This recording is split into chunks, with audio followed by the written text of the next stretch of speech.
was talking to my brother recently, and he kept saying that my opinions were really weird. For him, he said they were the weirdest movie and TV opinions of anyone he knew.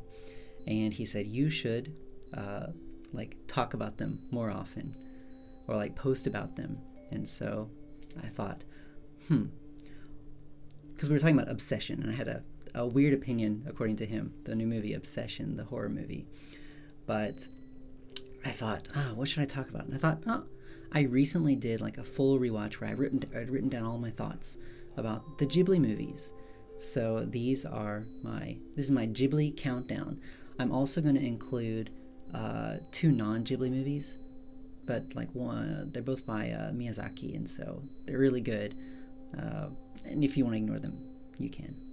So, just like everybody, I'm going to start off with Earwig and the Witch, because this movie is baffling. In fact, I use the word movie very lightly because it's more like an extended first episode of a TV series. I don't really get what they were going for unless they were expecting it to be like a trilogy or something, because it just kind of ends like in the middle of the story. It's like, oh, all right, that's it. I don't actually mind the animation as much as other people. I'm just more upset that it's like not even a full story. I just find it very confusing. After that, another expected one, Earthsea, because most people don't like Tales of Earthsea. And I read the books. They're good. They're good books, and you'd expect that a movie based on them would be really entertaining and adventurous, especially from a company like Ghibli. It's famous for making those kind of movies. But like Ghibli movies can be extremely sad, like Grave of the Fireflies, or epic, like, Castle in the Sky. But rarely are they boring, and Earthsea commits that gravest sin of all. It's just extremely boring.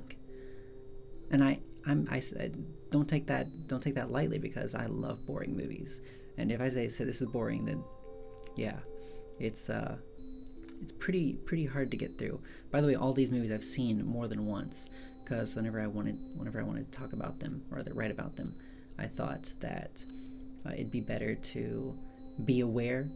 Like everything should be a rewatch, because I've had experience with it before, because the first impression isn't always the correct one. And with Earthsea, my first, when I was going to rewatch it, I was like, it's probably not as bad as I remembered it being. But no, it's just as bad. It's just as bad. The next one, Cat Returns.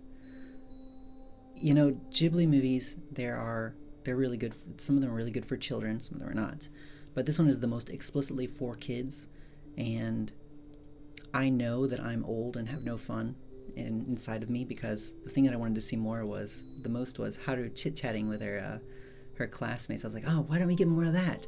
Forget about the cat world. Just chit-chat in the classroom. That'd be great. But yeah, it's just not really for me. I guess if I were a baby, I would love it. But I'm a crybaby, but not a baby. I have a hot take coming, and this is probably the biggest weird opinion I have, which is Grave of the Fireflies would be next, close to the bottom of the list. And I have really complicated feelings about it. Sure, I like how bleak it is. I like how just unbearably sad, and it's unapologetically sad, and it's not even gonna try to offer any glimmer of hope. It just totally commits to that, which is great. But I also think that it's true that clearly the director Takahata, which most of the Ghibli movies kind of alternate between Miyazaki and Takahata, and it's really true that, yeah, he was not trying to make an anti-war movie, because I find that the movie's themes and story are very ambiguous, because obviously, bad things happen, but also there are moments that make me think, maybe it's going for a totally realistic take, but some of the soldiers in the end seem like, oh well, life was better before the Americans took us down, which makes sense because if you're living in a superpower, and you're taken down, you're not going to be having the best, life afterward. But also, it's like showing how terrible people had it. And so if I saw this movie for the first, no, I rewatched this movie around the time when I watched Godzilla -1, and I got the same feelings with Godzilla -1. There's a kind of a slightly nationalistic bent to it, which I don't know. It's probably just me because it seems like nobody else really has this opinion. But it didn't seem pro-war, but it didn't seem anti-war either, despite really bad things happening to people. Because like near the end, some characters or side characters or just NPCs, I guess, make comments that make me go, huh? And yeah, even throughout the movie, like the kid's aunt has some weird opinions. I don't know. This is my weirdest opinion, and it's hard to defend because even my feelings are so complicated about it. Red Turtle is what I'd put next, which some people might not count it as a Ghibli movie, but it technically is. It's very European, like it looks like the Tintin, because I think that the director is Belgian as well. But it's a weird one because I should like it. Like I like those kind of artsy movies, but it just has a lot of filler, and it seemed kind of undercooked in what it's trying to say. Actually, it just seems like it doesn't really know what it wants to say. Like it has all these metaphors, and it's no dialogue. It's all silence, just visually showing the story, but it kind of feels like a whole lot of nothing. Like it just doesn't really have too much to say, and it doesn't really know what it's trying to say either. That's my impression of it. Although it's interesting to watch, and the visuals are unique, and someone else might get more out of it than I do. I have another couple of odd opinions. The Wind Rises is one that I don't totally love. I find it kind of a frustrating movie because it's clear that Miyazaki has a lot of passion for this character and this story, but the character himself has a lot of passion, but there's not really any like sacrifice or consequences. And also he's just kind of a boring character. He doesn't really feel very fleshed out. Like he loves planes, and he doesn't mind, he just loves planes. He just likes making planes, which is fine, but it doesn't really make for an interesting story. And like it kind of makes me think of like a newer movie, Oppenheimer, which also had like a romance subplot, a really undercooked romance subplot that just doesn't really go anywhere. This movie does have for it, though, the visuals are great, and the music is good as well, so there's that. Another odd opinion I have is The Boy and the Heron. People seem to love this one, but I don't really get much out of it. Like, it's clearly a very, very emotional movie. It should be making me feel something, but every time I've seen it, I just kind of feel nothing. Like, I like watching it, but I don't really feel the character. And I also think that he's kept kind of at a distance. He has all these turbulent feelings, but from the viewer, I find that we're kind of kept far away from him. We're like looking at him, but we're not feeling him. I do like how dreamlike the movie is. It's really dreamlike and cool. All right, I think from here on out, the movies are like more like, oh, these are all great. These are all good. Because the next one I have is Arrietty. Very cozy, very comfy. It's like a perfect sick day movie, You just kind of watch it and just enjoy. It's very low stakes. Like even though there's the threat of rat poison, it doesn't feel like the end of the world. It doesn't really feel like anybody's gonna die, which I don't mind. I like that. But that kind of like that low stakes, that comfy vibe can also be a double-edged sword, because it means that it's just like something nice to swallow, and then it's gone. So after that, Ponyo, I guess. It's so cute. I love the illustration. Like everyone talks about the water is so well illustrated, and that's totally true. What I like about Ponyo is how deceptively scary it is, because it is really cute, and like when you read about it, it just sounds like the cutest thing ever. But it kind of freaks me out, like seeing the empty wheelchairs on the island. like genuinely fills me with dread. And then all of the underwater stuff, like with Ponyo's mother and stuff in shadows, it's very unnerving, and I really like that aspect of it. I really do.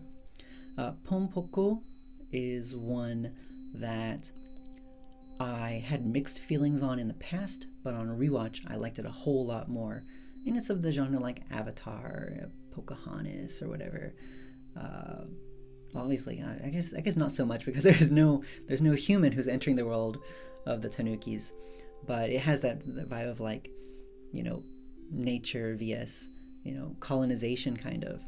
And it's whenever I watch this, I feel like there's so much that I don't get, because I don't know that much about Japanese history, but I do know that like a lot of countries, they do have a very gray past with indigenous people.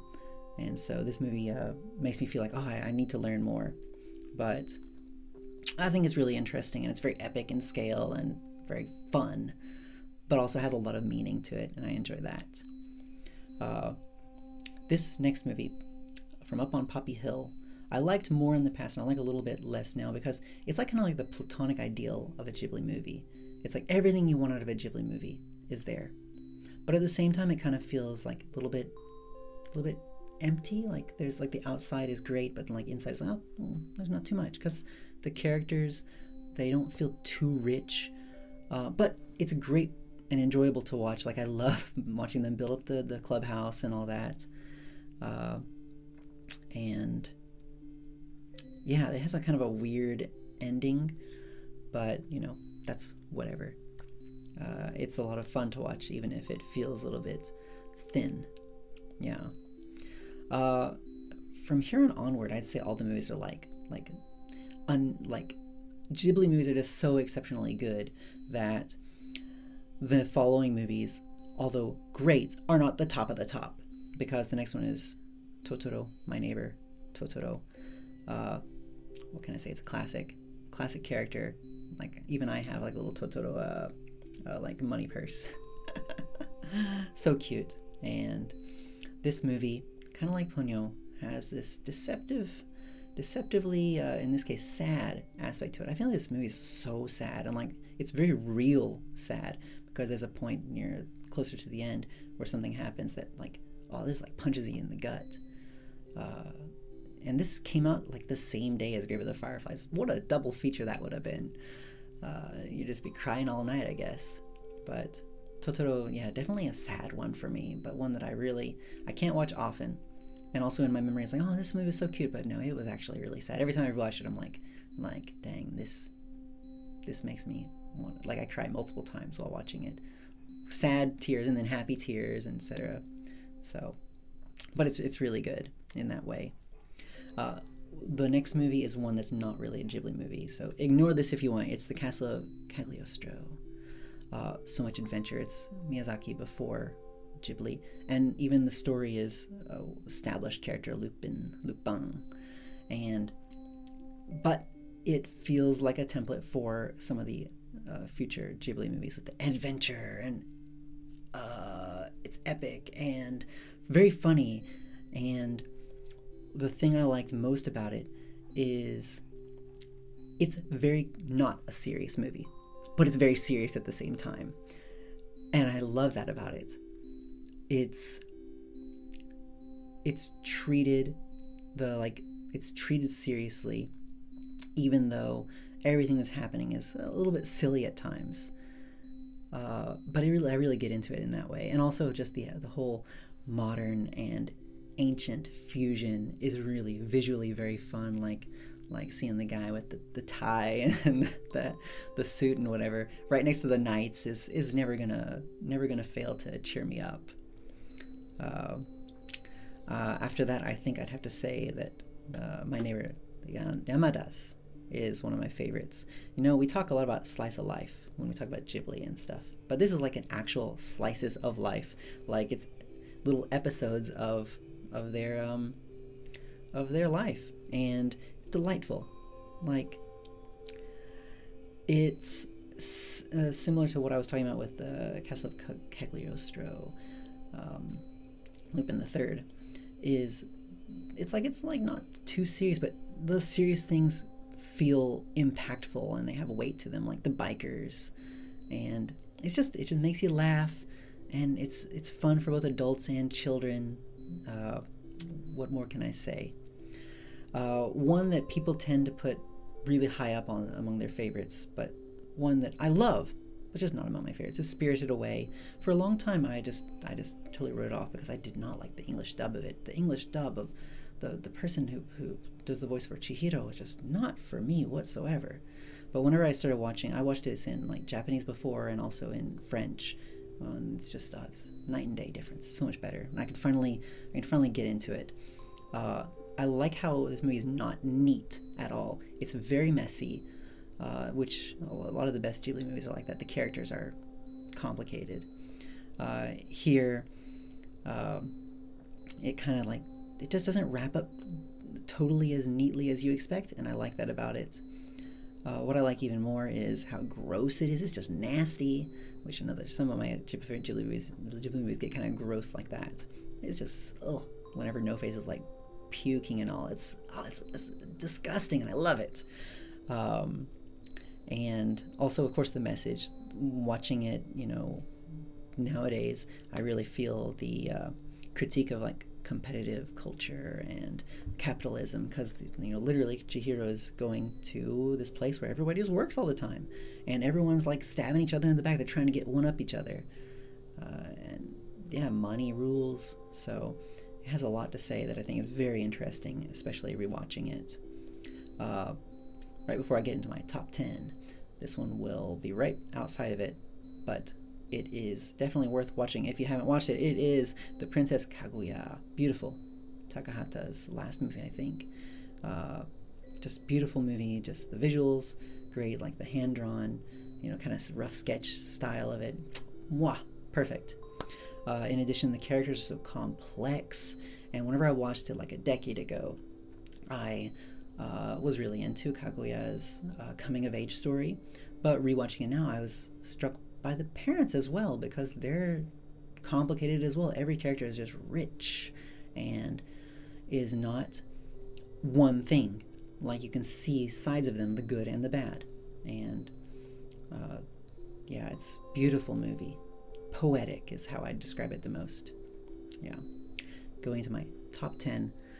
The number 10 one isn't, again, not a Ghibli movie, but it's one that many people might consider Ghibli. It's the Nausicaa, because it's right before Ghibli started, but it's like basically a Ghibli movie and everything but name.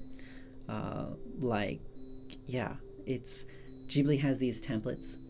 Some of them are the silly fun, but charming, and then others are the epic in scope, and Nausicaa is the epic in scope one. What I like is that the visuals they linger in your mind. Well after you've finished watching the movie, you'll just suddenly think about some of the shots.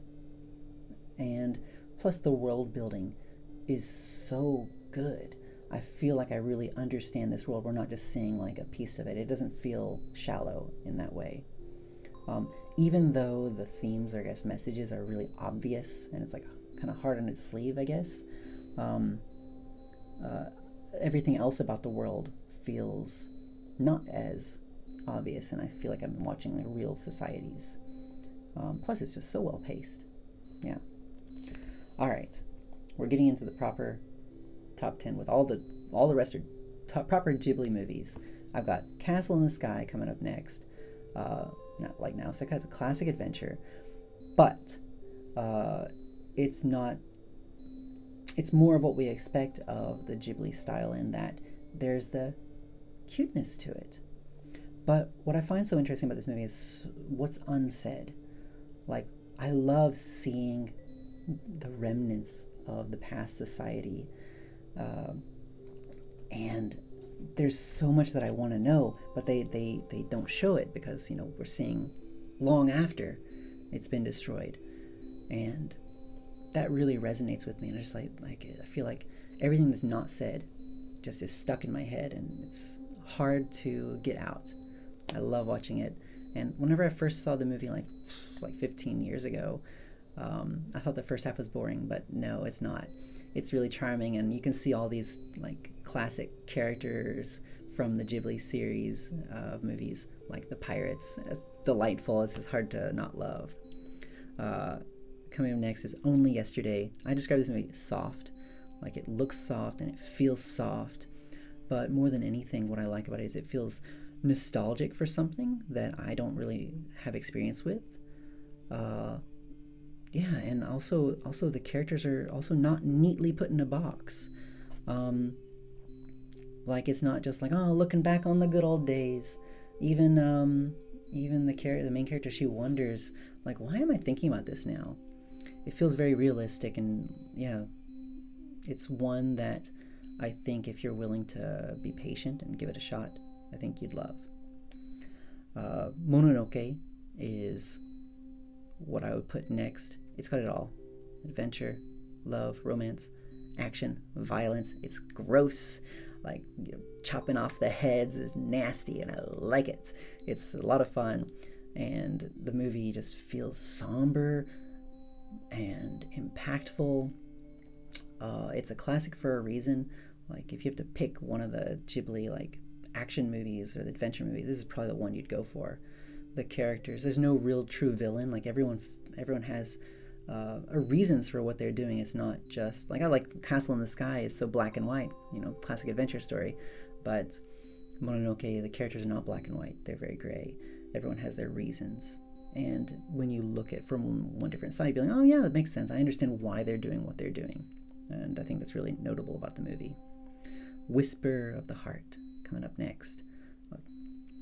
It's really cool because, like, slice of life should be, well, just a piece. And I think that some of the best movies, like Whisper of the Heart, are like that, because we're just looking at it, peeking in a little moment of Shizuku's life. This charming little, like, child romance. I love the meet cute in the beginning. I like that we, the viewer, we have information that some of the characters don't early on, and we're just rooting for them, and the country road thing is fun. And there's a bit in the middle where it inspires Cat Returns, and I feel like, I'll accept that the Cat Returns exists for the fact that we have Whisper of the Heart. My top 5, this one might be surprising. Marnie, when Marnie was there. When Marnie was there, whenever you read a plot, you're like, yeah, this doesn't sound like that amazing. But I think it's a movie that's more than the sum of its parts. Like, it just totally resonates with me. And even if you don't empathize, when you don't empathize with Anna, at least you sympathize and you really get why she's feeling what she's feeling. The characters, this movie's just like, the characters, just, you totally get them. Anna's story is really touching. And at first I was a little bit put off by the kind of like I don't know if you call them time travel shenanigans, but the weird aspect of the relationship between Anna and Marnie, the results of that. I think that I was a little bit put off at that the very first time I watched it, but not so in subsequent watches. And it's just lovely. Yeah.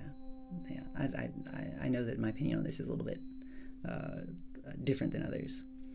But the next movie is probably, like, if Grave of the Fireflies being like one of my least favorites was a big hot take. My number 4 favorite is a huge hot take, is the one that everyone seems to hate, Ocean Waves. I love this movie to death, and I will defend it until my dying breath. I'll describe briefly why that is so.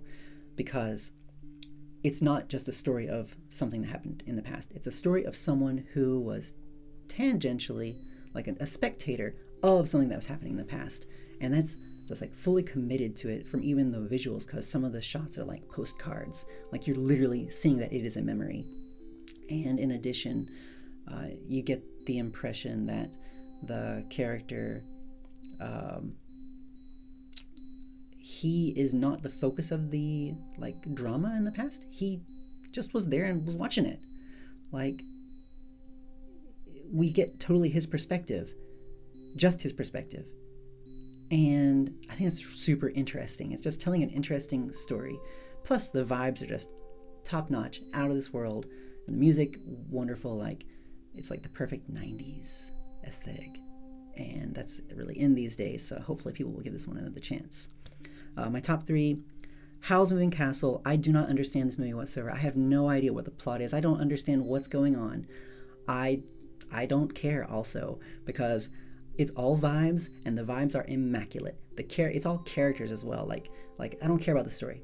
There's like tons of stuff going on, but it's just like the characters go past that because they're so interesting. Like Sophie's story is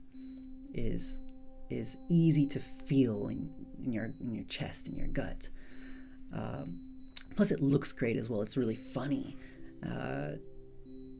and yeah, I don't know. I know I'm such a hypocrite by saying like it doesn't make sense, but I don't care. It's perfect. The last 2 are not surprises. Kiki's delivery service feels huge. It also feels like a piece of a story again. Like when we begin the movie, the characters are already fully realized. They have backstories that we're not really privy to. Like it doesn't start in media res, but it like kind of does. Like the characters are not. We're not. Whenever we first see Kiki, we're like, oh, this is Kiki and this is who she is. No, it's like, yeah, Kiki's a real person. Anyway, let's follow her, and I like that about it. Also, it's so little about magic. Like I think more magic stories should not be about the magic, kind of like this one. And it feels very realistic, like the things that Kiki's feeling and going through. Anyone could feel them and go through them, and we have all probably gone through them. It's low stakes, but it doesn't feel low stakes in the way that Arrietty does. It's just like you just get into the world, and I want to be that woman in the cabin in the forest painting. That's my ideal life. That's my ideal person. That's my role model. That's who I want to be. My favorite movie, one of my favorite movies of all time. Like all these movies are great, but Porco Rosso, my number 1. And like it's hard to explain whenever you get to like the top one. You're like, you should be like, oh, be able to explain in a vivid detail and paragraphs and paragraphs. But it's just got the best of everything. It's got adventure, it's got romance, it feels nostalgic, and it feels like it has a message. It has so much to say, and I love it. I think that it's so entertaining to watch. It's so easy to watch. You can watch it anytime, but also you feel something every time. It doesn't make you feel sad, but it makes you feel a little bittersweet, like the story that Porco tells about being above the clouds. It just sticks with me, and like every time I think about it, I come back to it, and it makes so much sense. Like you don't care like why Porco's a pig. Who cares? But you also care because like it makes sense. Whenever it doesn't explain why, but like it makes sense because it's more of like the thin layer of magical realism. I could watch this movie a million times and never get tired of it. Again, it feels kind of low stakes. Like, what's at stake? But their pride. That's all. But it's just a blast. And definitely my favorite. So, that's my Ghibli ranking. Let me know what you thought. Do you disagree? Do you agree? And just... I'll come back with more weird movie opinions in the future. Alright. Keep on rocking in the Fizz world.